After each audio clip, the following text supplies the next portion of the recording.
welcome to Conversations with Dr. Stephen Greer. This is Dr. Greer, and I'm the director of the Disclosure Project and the Center for the Study of Extraterrestrial Intelligence, CSETI.org. If you want to find us on the web, CSETI.org and disclosureproject.org.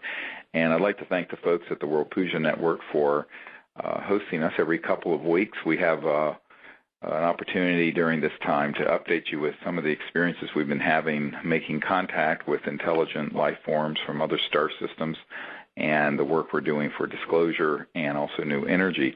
And I'm excited about today because this is really a show where we're basically going to play for you the evidence of contact that is really quite newsworthy. I have to say, if this was from the SETI project, the Search for Extraterrestrial Intelligence, that has these large radio telescopes aimed at the stars, it would be front page news all over the world. And interestingly, we're making contact with instrumentation, and we have proof of this sort of contact and communication happening. And it's interesting how because it's not being done with the whistles and all the falderah of a giant radio telescope, the media so far hasn't picked up on this, but eventually I have no doubt they will. Basically, those of you who've been following our work will know that for the last couple of years we've had an amazing man who's joined our team, Emery Smith, who will be with us on the phone today on the show. And he will be playing some of these tones that we've had contact with, and I'm going to introduce that in a moment. And Emery has been doing amazing work with not only photography, but also helping to get the equipment and get instrumentation so that when we're having contact, we have not only photographic evidence, but also electronic and auditory evidence of the contact. And so I want to thank Emery for all that great work he's been doing for the last 2 years since he's gotten involved with CSETI. What we're going to do today is to really review first how it is that we make contact. And those of you who are new to the program, if you go to CSETI.org, you'll see that we hold expeditions around the world, 4 or 5 times a year. And we recently have just returned from an expedition in the United Kingdom where we went into the crop circles, and also we were in Colorado in June where we had amazing contact that occurred, and we're actually getting ready now to go to Mount Shasta in the next week or so. And I think that one of the things that people first ask is, how is this contact happening? And I just want to review briefly how it is that we do this. And there are really 3 main ways that we do it. And since we're on the World Puja Network, I'm going to emphasize first the trans-dimensional conscious manner. And in the science of consciousness, those of you who've studied awareness and the science of consciousness know that the mind is actually an omnipresent field of pure consciousness that enables each living person who's sentient to be awake and aware. And what we have discovered is that intelligent civilizations have technologies, and I have called it consciousness-assisted technologies, and also technologies that assist consciousness, where their communication systems are going at multiples of the speed of light and interface with a coherent thought and consciousness when it's established in an expanded state. Some would call it the samadhi state. But even in the relaxed state of mind, where the mind is more open and where you can begin to remote view, as they say, distant places in space, what we find is that these interstellar civilizations have the ability to pick up thought and to pick up consciousness when an individual or a group of individuals enter into that place of the placeless, the level of consciousness that's beyond the limits and the boundaries of linear space and time. And this makes sense because if you think about it, how are you going to travel at the speed of light or anything less than the speed of light between galaxies and star systems? If you take the Andromeda galaxy, it's 2.5 million light years from here, and our group has had contact with extraterrestrial beings from the Andromeda galaxy. As outrageous as that sounds to make that statement, but we have. And I think that when you think about the fact that even if you were traveling at the speed of light, which is 186,000 miles every second that you're traveling at that kind of speed, it would take you 2.5 million years to get from that galaxy to here. If you're talking about even a nearby star system that's maybe 1% of the way through the Milky Way galaxy, the Milky Way galaxy, our home galaxy, is 100,000 light years across. Well, 1% of that distance is 1,000 light years. So at the speed of light, it would take 1,000 years to get from that star system to Earth, and another 1,000 years to get back. And the same thing with radio signals. If you look at microwave, cell phone, television, radio, those are all traveling at the speed of light. So using those kind of instruments, it would take literally 2,000 years to have a two-way conversation between a star system 1,000 light years away and Earth. And that's the paradigm of, quote-unquote, modern science. Now, when I say modern science, I say the part of modern science that has suppressed all this information that's talked about the World Puja Network. And I think that what we're finding is that the interstellar civilizations that are here, and which disclosureproject.org has proven are here, are using technologies that are way beyond the speed of light. And when you go through the crossing point of light, you enter into a transdimensional or hyperdimensional universe where the speed of light is no longer relevant. It's more, the question is, what's the speed of thought?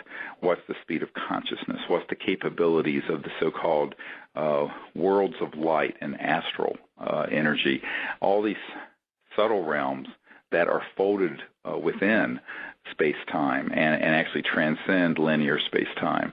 And so when you think about it, this ability to remote view, to go on the path of the seer, to awaken your inner sight and see remote places in space, this is, while very ancient on the one hand, very germane to the space age and the contact that we're having. And I think that the shamans and the enlightened people of past civilizations on Earth have all known this, whether it be ancient Egyptian or Himalayan or the Shambhala kingdom or the ancient peoples of South America and the native peoples of America. All of these civilizations, there's evidence, had contact with people from the stars, and they understood the central aspect of consciousness and thought in those protocols. Now, they may not have understood it quite as we do today, but the science is out there now that proves that the state of quiet consciousness, where you can then expand awareness into this universality of awareness, it is the beginning point of making contact. And so we have a program, we call it Ambassadors to the Universe, where we train people in these meditation techniques and in the ability to remote view and to travel amongst the stars faster than the speed of light in awareness and in thought, but then to use the thought to connect to these extraterrestrial peoples and their communication systems and their spacecraft and vector them or show them exactly where we're located. So, for example, we might be in the desert of Colorado, and we will form a circle out in the wilderness, and we will then go into a deep meditative state and then begin to expand awareness to where we then rise upward above the desert into space, and a number of people will then begin to see in their inner sight an extraterrestrial person or spacecraft or planet. And the instruction at that point is then to introduce yourself and welcome them to Earth in universal peace and to show them where we're located. And we then turn the remote viewing around to an active vectoring where we actually guide them into our location through thought. And we will then show them, for example, our planet Earth, which is the third planet from our sun, and then North America, if that's where we are, and then the Colorado region, and then the desert where we're located, all the way down to a few square meters right into the center of our circle. And this is done with a whole group of people doing this. It's a very, very powerful technique. And without exception, we have contact in some form or another, whether it's a craft that materializes, something that an orb that floats through the circle, electromagnetic signals that come in that are then, even though we're in remote areas, begin to go through electromagnetic detectors we have.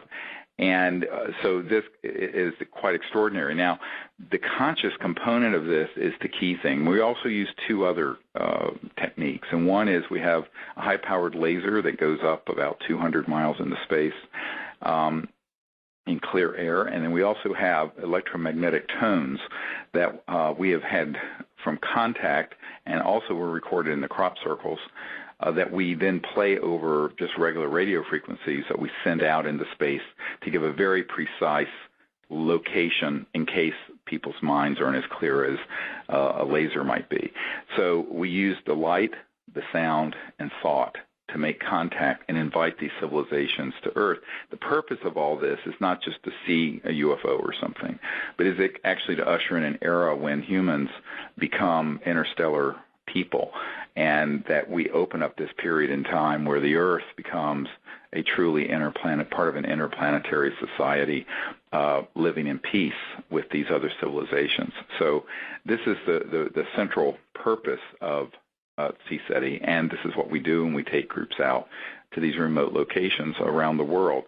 Now, one of the things that I just want to explain, some of the equipment we have on site, we have a whole lot of different equipment. Some of it is rather what you would expect. We have good night scope binoculars, and we have excellent cameras with night scope vision attached to the lenses. We have the lasers I mentioned and the audio equipment. We also audio recording devices, because frequently a craft or civilization will appear in its tonality. And those of you who know pujas and the Vedas know that name precedes form.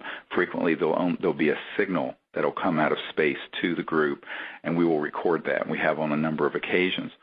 Now, we also have electromagnetic devices. These are things like radar detectors, like you'd have in your car to pick up a police car signal when they're trying to catch you speeding.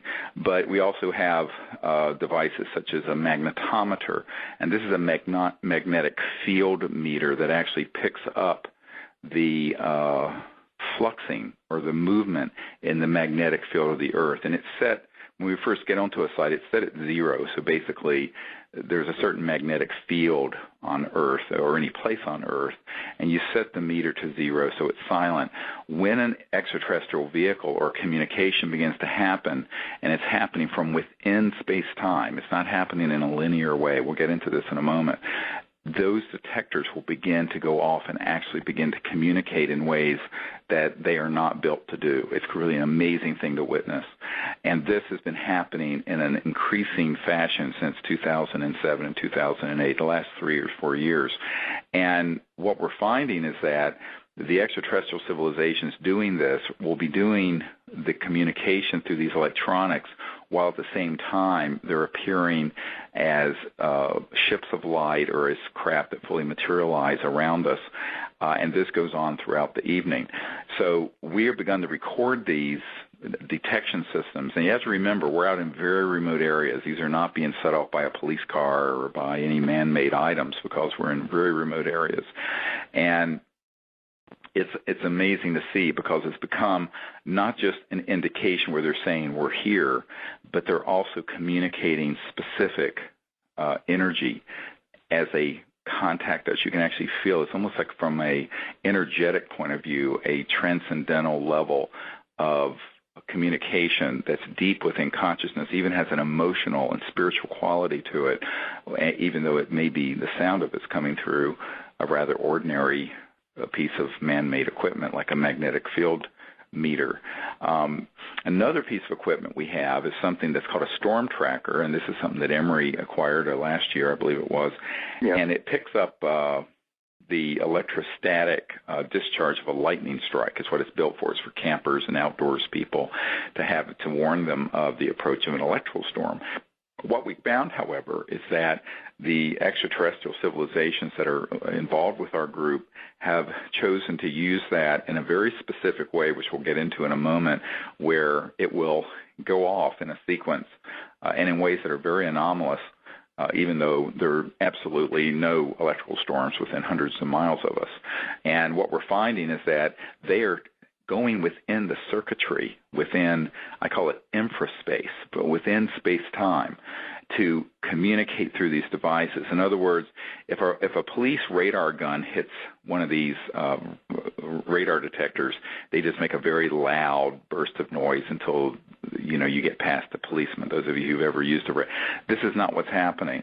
These are actually coming within the circuitry, and we will have an identical, say 3 or 4 identical laser and radar detectors, and they will only select one, for example, that might be beside me or beside Emery, and they'll begin to communicate in a very anomalous way. The others will not go off at all, even though if it was something man-made that was a linear beam of electromagnetic energy, it would go off. They should all go off on the same frequency at the same time.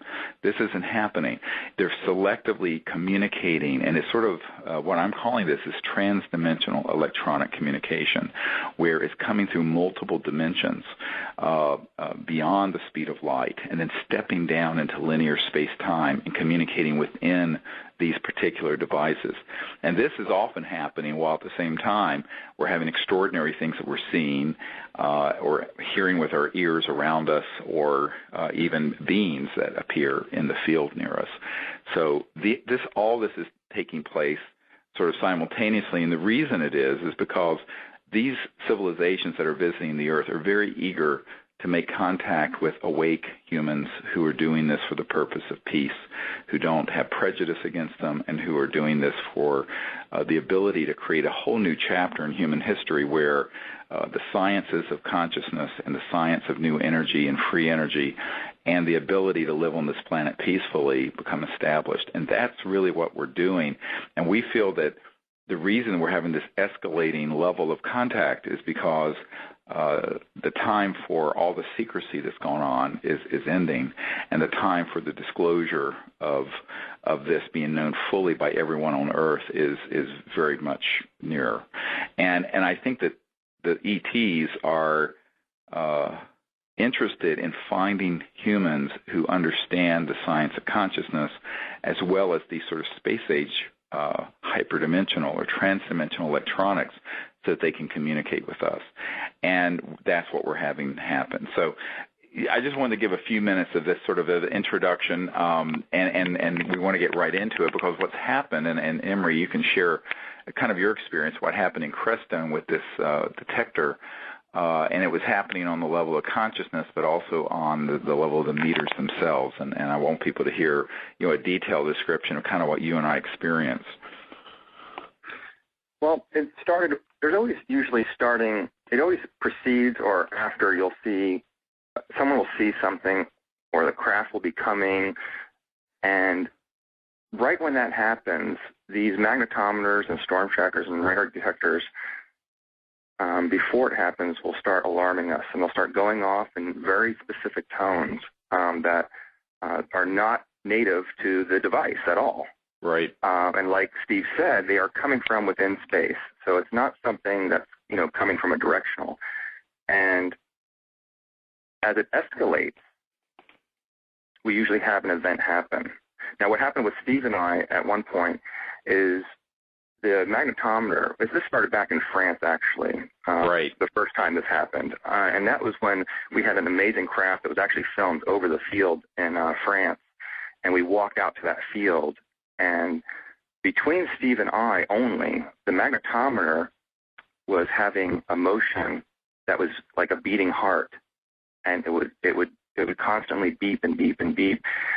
And it was only between Steve and I at around our solar plexus and our root chakra in this area, when we held the magnetometer between us at our waistline, that this would become very active. And now at that time, we are also feeling something. Both of us are having an experience. And the same thing happened in Crestone this past year. Right, right. And there seems to be a triad between Steve, myself, and these ETs, that when we get together, and I mean very close, within a 3-foot proximity, that this magnetometer starts escalating, and there's a type of download that's coming. Right. And this is all happening on many different levels, on a conscious aspect, on a spiritual aspect, and a physical aspect as well. It's a type of communication that's happening And what I'm experiencing through this is I can actually feel in my light body that there is a connection to oneness. And it may sound strange. I never really talked to you, Steve, about this, but I feel like we're joining together, the three of us, as one. Right. And I can feel this bond, and I can see and feel the download that comes from within. Being a human in a crystalline structure, and these devices have crystalline diodes in them, and I think has a lot to do with it also, with these tones that are coming through interdimensional time, that Steve and I, when we're in this triangular formation, holding this magnetometer, are a kind of antenna. Correct. And this antenna is absorbing messages and communication downloads that is actually affecting us on a microcosm level of our DNA. And this change is permeating from a microcosm to a macrocosm, and it's constantly expanding in a waveform so that it will affect not only ourselves, but the people who are right around us. It affects those people and the planet, Gaia, and it actually expands out through the entire humanity of Earth. And it's a beautiful change that's happening, and it's starting, I'm sure, in many places, but it's absolutely starting with the CSETI group and Steve and I, it's like the doorway, which is opening, and the changes are coming. And like I said to you earlier, Steve, I mean, ever since Crestone, that download that we had out there where the magnetometer was over 3 milligauss for quite some time, at least 45 minutes. Right. This was in Crestone, Colorado in June, by the way. Yeah. Right. In June, when these little beings were approaching the circle, and we had them there at one part of the circle, and in the center of the circle, at one point, you came up to me, and the magnetometer, as I was filming all this, the magnetometer went absolutely off the scale, and that's when I had this amazing enlightenment experience, right, where my body was vibrating. That's right. Inside. It was vibrating inside, and I felt this warmth come in, kind of like the warmth like you stand too close to a TV set or a microwave, where you feel some inner heat coming. But it wasn't like the microwave or TV where it felt like it was negative at all. It was a very positive experience. But it was a download. It was absolutely energy coming into our bodies, the both of us, and changing us inside. And ever since Crestone, specifically Crestone, my dreams have been so pure and high def and lucid. I say high def because it's so specifically clear that, I have dreams all the time, but when I was much younger, around the age of 10, I used to be able to control my dreams and do whatever I want in my dreams. So I lost that ability as I got older and into high school. And then recently I regained that ability. Right. So right. Any intention before I lay down to go to sleep, I can dream about that, whatever that intention is. Right. And I will wake up. Yeah, lucid dreaming, yeah. And it's amazing how that opens with this sort of contact. Mm-hmm. So you can, have this dream, and you can control what's going on in the dream and find out many different things, and you're aware that you're dreaming. Right. And I'm just going to say that the access that you have in that state of consciousness is unlimited. That's right. I will leave it at that. It's unlimited, and it's, you can call it the morphogenic field. You can call it whatever you like. It's unlimited access to beyond the universe and all the dimensions that there is, if you choose to use that. Correct, because that's the nature of the mind within. There's a wonderful saying from the Sufi tradition that says, thinkest thyself a puny form when within thee the universe is folded. And that literally within each individual, by virtue of the nature of consciousness, the entirety of the universe, all the dimensions, all the worlds of light, the vastness of space-time, and the infinity of pure mind is folded within each person. So we're each individual a quantum hologram, and this is one of the things that we found is that what we're doing, since we're on the World Puja Network, I'll talk about this in the many interviews I won't, but we're doing pujas. We're doing ancient Sanskrit Vedic pujas in the circle and with the entire group. And this is increasing the level of resonant contact. When Emery just mentioned in France, I just wanted to make a comment. This ship that was hovering over the field that he photographed, and many of us saw it blip in very quickly, just like at the speed of light. It came after I set up the puja table in this field on this 2,000-acre estate. Yeah, that's right. In France, and that's when they came. And I turned to everyone. I said, "Well, they're coming for the puja," because what people don't realize is that the ancient knowledge of the science of consciousness, the Vedas, the Sanskrit, the ancient knowledge of spirit, and the different siddhis, SIDDHIS, abilities. These are all things that have been taught and been kept alive by an unbroken lineage of teachers and enlightened beings that have been involved with the earth. But those beings are also very involved with these extraterrestrial civilizations, some of which are literally the guardians physically of this planet and of the earth and the nurturing of humanity. Those are the ones we're having this contact with on an increasing level. And over the last 2 or 3 years, it's been an exponential increase, and it's not just a bunch of noise from an electromagnetic device. It is actually, as Emery said, you can actually, while it's happening, I can see in my mind's eye the actual beings, and I can receive the information.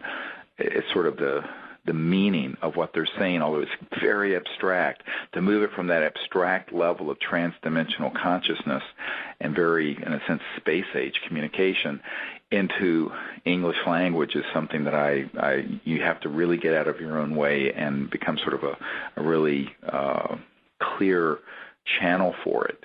But in this book that came out about 1.5 years ago, Contact, Countdown to Transformation, there's the last chapter is called the Orion Transmissions.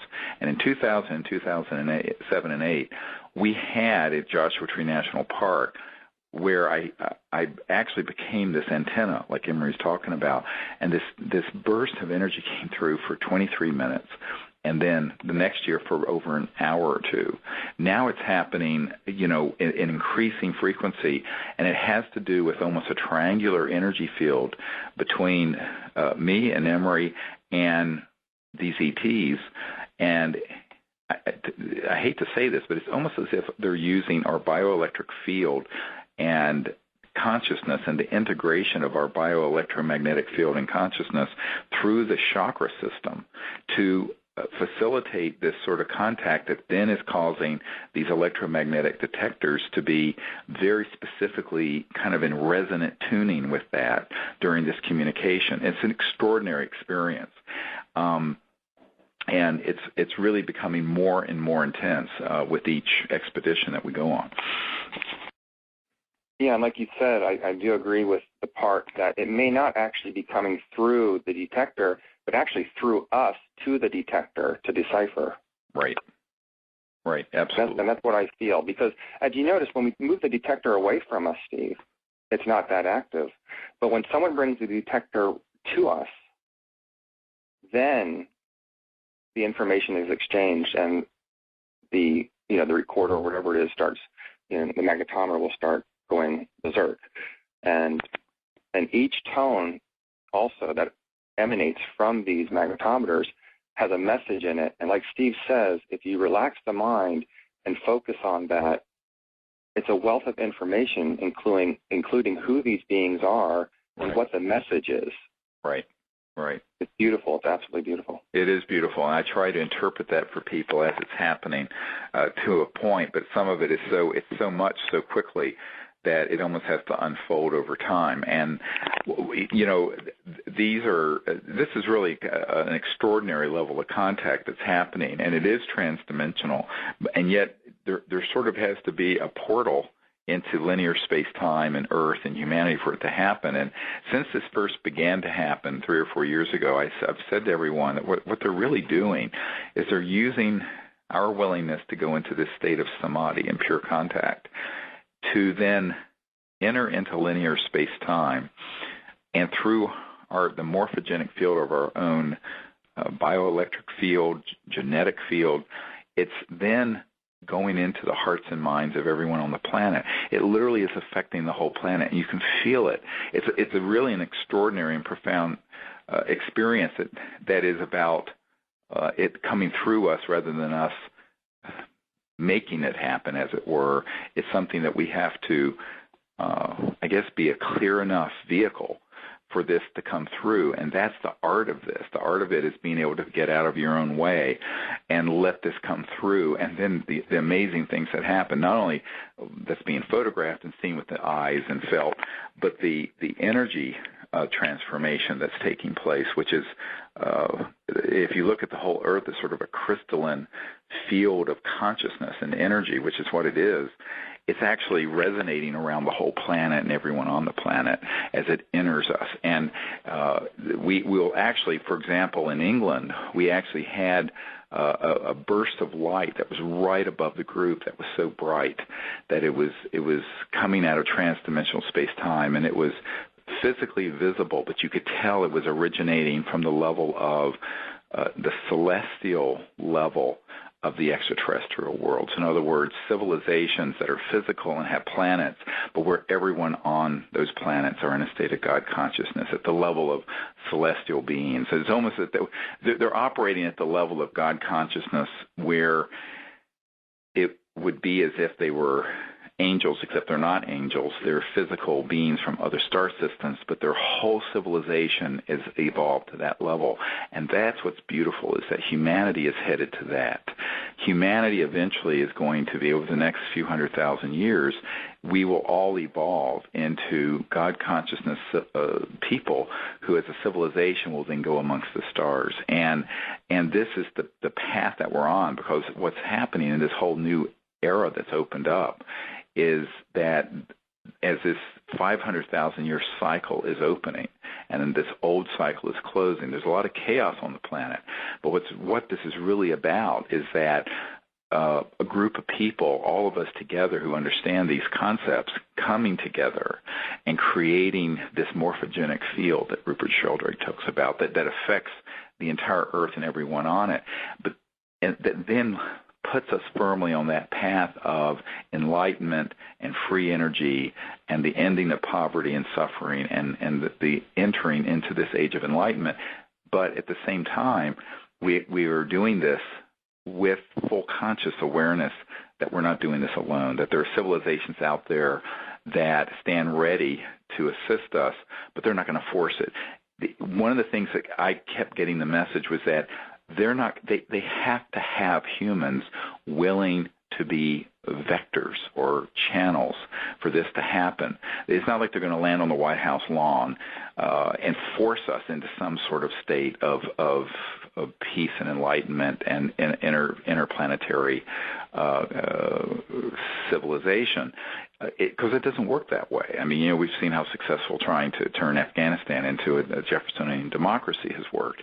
It works in this other way, where people have to awaken to this, put themselves at service to universal peace, and in higher states of consciousness make this change happen. And that's what we're literally experiencing. So a lot of people who think that when they come on these expeditions or coming to sort of a seminar, they find out within about 12 hours that they're actually part of history in the making, and they're observing and being then part of. And what's wonderful is that these groups have become more and more resonant and coherent over the last year or two. And what we're finding is that the people who are being guided to come are the people who need to be there. And it's just, the whole group becomes sort of a morphogenic field, opening this portal to these other civilizations and to these other dimensions. Absolutely. Do you want to play one of those tones? Yeah, let's do. I mean, for folks who want to hear this, I want to play, just give you an example on what you're going to hear. Now, this is the magnetometer you're going to play now, right? Yes. So let me just explain again. This is a device. You can get a tri-field meter, and it has a magnetic field detector that, as I mentioned before, will pick up the changing of the magnetic field around you. You can set it at 0.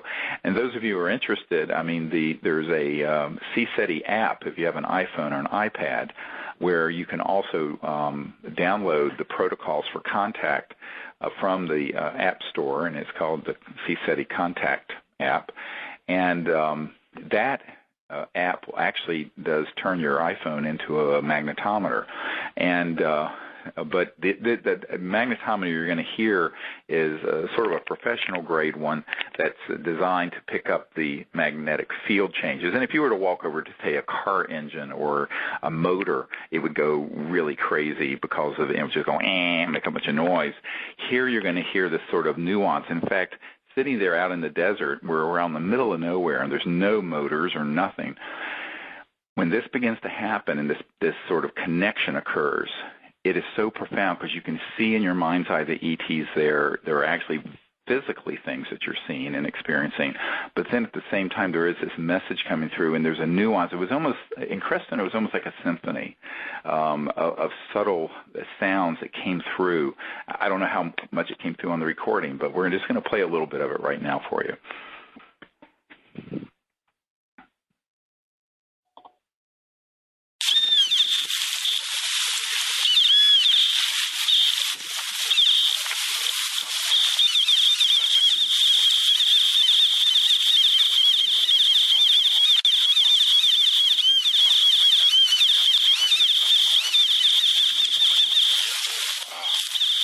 Coming in, it's spiraling in. It's this form.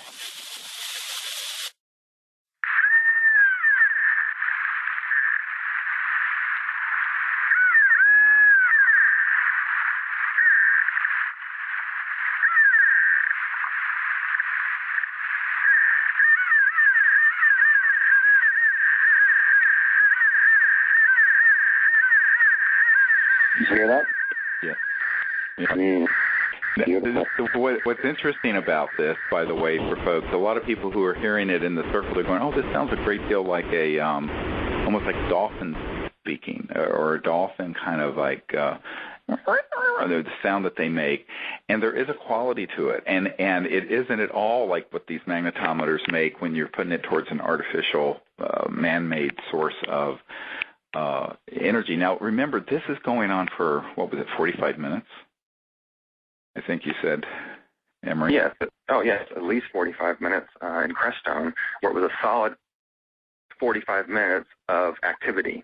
And the activity was varying from different types of tones. It wasn't the same tone over and over. Right. It would start, actually, one of the tones that came in was very famous. The same one that came into France was a dun, dun, da, dun. And it was like dun, dun, da, dun, like the beginning, here we are coming. And then from there, it goes into a very, very technical type of message. Yeah, very technical. Yes, it was. Very technical. And it takes, for someone to listen to this, you really have to be in a special state of mind to decipher what's really happening. Right. And you really have to tone in and clear your mind and clear your ego and let it come inside and feel that message. And I said feel the message because you're feeling it. Right, and it is at the level of the heart. Now, what happened in England, we'll play some of that in a minute. It went on for over an hour. We were in a crop circle near Silbury Hill, which is this conical-shaped man-made 4,500-year-old Neolithic monument that the purpose of which is not understood. Let's just leave it at that. Now, there was a crop circle that appeared very close to there this year. It manifested this day that we arrived in England, literally. I'm not kidding. Mm-hmm. And so we took our whole group in there. And this is in the middle of the day, and I did a puja in this crop circle. And Emery couldn't come because he had a business appointment he couldn't get out of. So Emery wasn't there, and Emery, along with the magnetometer, is usually the other pole of the triad if you look at an equilateral triangle. Well, I was intuitively told to pick up a droji. Now, those of you who don't know what that is, Tibetan lamas have these things called drojis, and they're sort of brass wrapped around an metallic iron stem in the center, and it's two types of metal, and they are intended to be a facilitation of rapid enlightenment. And someone had given this, someone who is with, I won't say what country, but a country's intelligence officer who very much supported what we were doing and who was secrecy, gave us this drogie a couple of years ago. So I picked up that drogie. I had my right hand, I had the drogie. My left hand, I had the magnetometer. And my heart, the center of my chest, made the third point in this triangle. And we're sitting, I'm facing Silbury Hill in the center of this crop circle, having done this puja, Sanskrit puja, where right afterwards we all meditated and went into this deep state of pure consciousness. And suddenly we have over an hour of this sort of the most beautiful and intense communication coming through this vector, this sort of portal that was created. And I realized after a little while that the drogie and the central spine of the drogie was taking the place of Emery's chakra system in his spinal cord. I mean, I could actually see it, and it was like the drogie was standing in for Emery. I mean, in a bizarre sort of way. And what happened was then this over hour-long transmission that was spellbinding. And I mean, there were people who, of course, were visiting this crop circle, had no idea, or they knew, unfortunately, who I was, because people kind of know who I am. But they were lit, and they were going, "What? WTF?" I don't want to say it on the air, but is going on. I'm standing there. I'm standing there, or sitting there, in this crop circle, and the crop circle had a Sanskrit theme to it. Actually, it was almost like a mandala, and part of this crop circle had a central part of it looked almost like a head with a third eye, and that's where we made our circle and where we did the puja. And this went on, and I could actually see the interstellar civilizations and the crop circle makers that made the crop circle, and the ones that had ancient connection to the earth that were very tall, luminous, kind of white beings that many of you may have heard about this last summer. Within a few yards of where this crop circle appeared, there was another one that had appeared near Silbury Hill. And the police had been called out because apparently some farmer had seen people in the field at night, and there were reports he might have shot at them.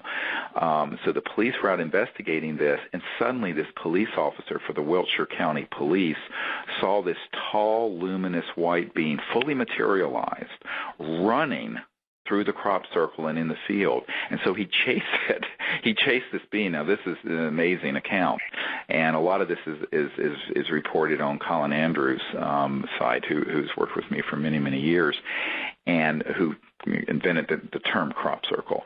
And so here we are within this short distance. And by the way, when the policeman was chasing this ET, he chased it and got close enough that when he got too close to him, the extraterrestrial being dematerialized, and there were footprints where this ET had moved, and then they vanished into the wheat and just into clear space, and they actually documented this. Now, of course, this police officer was really freaked out because he thought all this stuff was bunk, and he knows better now. But we're in this same area a year later, having this contact. We see, actually, in fact, a member of our team actually photographs a disc right over the field where we are. And we're doing this puja, and suddenly we have this long transmission, and it's from this ancient civilization that's been involved with Earth since before Neolithic times. And that was chased, the member of this ET civilization was chased by the police that particular night. And we're there, and this contact is going on, and the communication is this really profound message about the Earth. The time of its transformation is at hand, that we have got to create a world of peace, that it goes into space peacefully. There are all these sort of aspects to the message, but it all started after the puja, and when I was holding this drogie and the magnetometer in an equilateral triangle with my heart, just like usually there's Emery, and me and the magnetometer making a triangle. And again, this portal opened and out came all this communication. We're out in the middle of this, thousands of acres of wheat fields, by the way, when this is happening. So I don't know if you want to play some of that for Sure. folks. The communication from the makers.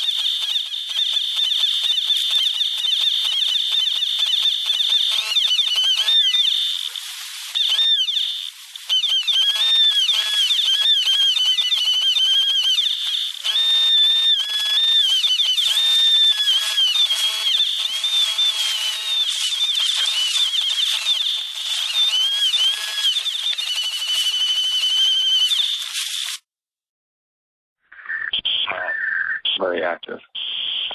It was unbelievable. And, we had an electromagnetic engineer who had worked and actually retired with Los Alamos National Lab, who knows this kind of equipment.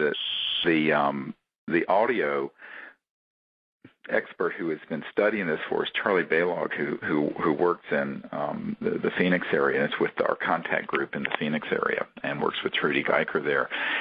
He has listened to this, and there's a very long analysis that's going to go up on our website about these tones. They are not tones that this device can make through a man-made source, and it's clearly direct communication from the ETs. And the reason this is so significant, I always want people to think about this. Imagine if the Arecibo telescope in Puerto Rico with the SETI project, the Search for Extraterrestrial Intelligence that Carl Sagan started, which is really a smokescreen. They know that we're already being visited. They're doing all that just to make it look like we haven't had contact yet. We're still looking. And this is the whole scientific fraud that's happening and being perpetuated on the public.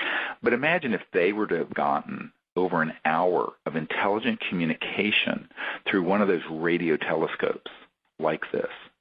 It would be stop the presses worldwide. And that's what's now happening at virtually every one of these expeditions, not only with the craft that we're seeing and photographing and the beams that are there, but these electromagnetic communications. And unraveling and unfolding the message is, quite frankly, a very consciousness-centered process, but it's beautiful, beautiful energy. And I know that the people who are there when this is happening are in a state of a complete amazement, and also sense the beauty and the spirituality of it. It actually has an emotional and spiritual feeling and message to it when it's happening. And yet at the same time, there's a great deal of intelligence, almost mathematical, hyperdimensional mathematics that are coming through us and through us into the earth. And that's what I think is actually having an effect, and it's hard to describe, as it comes from consciousness and astral, the worlds of light, into linear space-time through us. It's actually affecting the genome. It's actually affecting the genetics and the physical plane. It's actually altering space-time. And I think this is happening because really, if you look at everything being connected non-locally through consciousness, those of you who have studied the science of consciousness, this is actually having an effect globally and on everyone on the planet. And we can feel that. We feel like we're just sort of like, it's just a portal is opening and we're a vehicle for this. But we're a resonant field, and we have to be there to do it, because there has to be, it's sort of like a step-down transformer, if you know what that is. If you have a power plant that has 1 billion watts of power coming out of it, for you to get 110 watts to run your computer at home, there have to be step-down transformers, or it'd blow out your circuitry of your house and your computer. You can't handle 1 billion watts. And it's sort of something like that. It's sort of like we're being step-down transformers collectively through contact with these advanced civilizations, and there's something happening not only to us and through us, but into the earth and into Gaia and into the other people of the planet. And it's an amazing and beautiful thing to experience. Yeah, I agree with that, Steve. And one of the other things, if we can touch base on it before the show's over, is I really would like to talk about the Thunderbolt Storm Tracker and the way that it follows you. And let me elaborate a little bit on this. The Storm Tracker, which we talked about earlier, which is used to identify supercells, which are huge thunderstorms, about 10% of most storms, and lightning that's within the storm, and squall lines. This device is really only made to go off if there's a storm or if there's lightning nearby. However, ours has been entrained in a way that there's these sentinel beings, like the security beings, that are in contact with Steve and have been with Steve all his life, I think. And what happens is they're using this storm tracker to communicate to us that they're there. And the way we know this is that the storm tracker I carry around with me. I live in Florida, and we use a storm tracker a lot. So I know how it responds to storms. I also know how it responds when I'm driving around. And when I am with Steve and driving him around, the storm tracker, when we're on our way to the site, and Steve gets in the car, and the car is ready, I'm in there in the car. As soon as Steve sits down in the car, the storm tracker beeps. and it's basically like contact. Like as soon as his body sits in the seat, it's like, okay, confirmed. Right. Dr. Greer's in the vehicle. Right. As we're moving out the driveway, we make a right-hand turn. Beep, beep again as we make the turn. Okay, there was a change in the direction of Dr. Greer. Now, on every turn that we do, the detector goes off. Correct. And what I believe is happening is there's a frequency that Steve gives off. We all have a bioprint frequency, I believe. It's an energy field, like a thumbprint, a fingerprint, if you would. And we all have a different frequency that we give off. And I believe that the ETs have locked on specifically to Steve's frequency. And anytime he moves, they're saying that we are here, we're there to protect. Correct. And this has been going on for years, but now we have a device that they've actually selected and, as he said, and trained to go off. Now, to show you how bizarre this is, I mean, we're in England where there's no electrical storms, nothing. While we're there, it would go off the minute we would start to go somewhere, and then it would go off. If I had it in my backpack, it would go off until I put my pack down in my room at the hotel. When I'm stationary, it tends to just be quiet. Like once we're set up in the field, we were in this 2,000 or 1,800 acre estate in England, but it would go off while I was moving. But as soon as they got a fix on me, it was quiet. What's interesting is that one time I was in the hotel, and we come in at like 2 or 3 in the morning, and I'm thinking, oh gosh, this has got to get quiet. So because, it's, people are sleeping. And one day I had that thought, and I opened the bag, and it had turned itself off. Now, the batteries hadn't died, and it has a recessed button that you have to physically push and hold down to turn it off. It was absolutely consciousness interfacing technology. The ETs picked up on that thought and switched it off. There's so many bizarre things with these electronics that you have to really kind of be there to believe it. But please believe me, this is what's happened. We have many, many witnesses to this, and it was so beautiful because what I feel from this is that there's for lack of a better word, a guardianship or group of beings that are sentinels and guardians that are very aware of what we're doing, and in some respects, some of the dangers involved because we're taking on, a multi-trillion-dollar secret program that does not want the public to know what you're hearing today. And they are there to be sure that we're okay. And we've never not been alone. I'll just put it that way. But this is a way that they're confirming for it. And literally, it's almost like a cosmic GPS because every time we'll make a turn or change in direction, it'll go off. Now, in England, every time there would be something like a danger in the road or something, I would think, oh, there's a dangerous situation. It would go off as if to say, we have your back. It's really very, very strange. And this is not something this is not a cheap piece of equipment. It's not malfunctioning. And it's doing it very specifically under specific conditions as a way of letting all of us know that we're protected. But yeah, somehow they're well, because I'm the director of the project, I guess, kind of locked on to my frequency. And I think there is a conscious there's a field of energy where consciousness and the bioelectric and the chakra fields all come together, and everyone who knows meditation knows that. But that's kind of how they're connecting. But they're using this electronic device to confirm their presence and to make sure they're completely locked on no matter where we're moving. It's amazing. It is, and sometimes if I get to the circle before you, another point is if I have the storm tracker, when you enter the circle, it goes off. Right. So it's aware that even though it's not with you, it's aware of your light and your frequency and your energy field as you approach the target area. Right, and this gets us into the whole thing of, how extraordinary these civilizations are and patient that they are, here assisting in this work for contact and the creating of universal peace. And it's actually very touching and very beautiful. And even though this has happened now hundreds of times, I never cease to be humbled and amazed by it, to be honest with you, and kind of gobsmacked. It's just fantastic. And for those of you who are interested, we are going to be going to the remote Southern California desert in October, and for a week in a place that's a 700,000-acre wilderness area.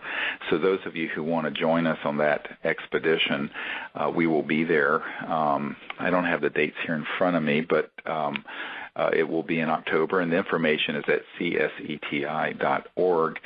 And then we have plans to also do an expedition in Arizona in February, and then in Florida again in March or April. So stay tuned, and if you're interested, you can get on our notification list at CSETI.org, and we'll keep you informed of our progress and our plans for future events.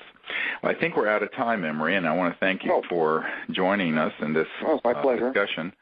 And also for all of your help over the last couple of years. It's been amazing how much you've brought to this effort, and I want to thank you for that. Oh, you're very welcome. Well, and I'd like to thank the people at the World Puja Network for inviting us here every 2 weeks to update you on the progress of CSETI and disclosureproject.org. And I hope to see some of you at some of these expeditions under the stars.